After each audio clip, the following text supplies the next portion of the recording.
Cel care nu poate a le ierta pe toate, își ține rugăciunile de pământ legate, căci ura îi mănâncă inimii mijlocul, de aceea în adunare el nu-și găsește locul.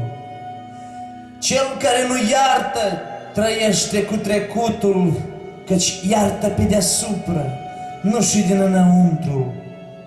Făcând așa, nu simte iubirea lui Hristos. De obicei, pe așa creștini pământul îi trage în jos. Atunci când dai iertare, dai și eliberare celor ce în a ta inimă au stat în închisoare.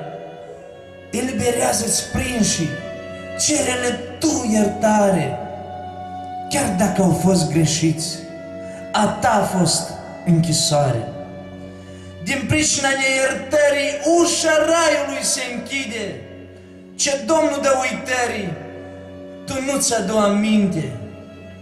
Tot ce a fost ieri creștine, trecute și perit, dar ce ne așteaptă mâine, la ce e de gândit.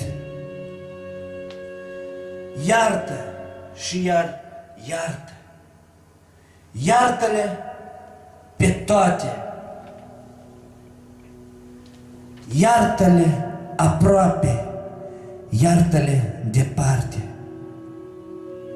Iartă ca copilul, cum Iisus ți-a zis, căci neiertând nu poți ajunge în paradis.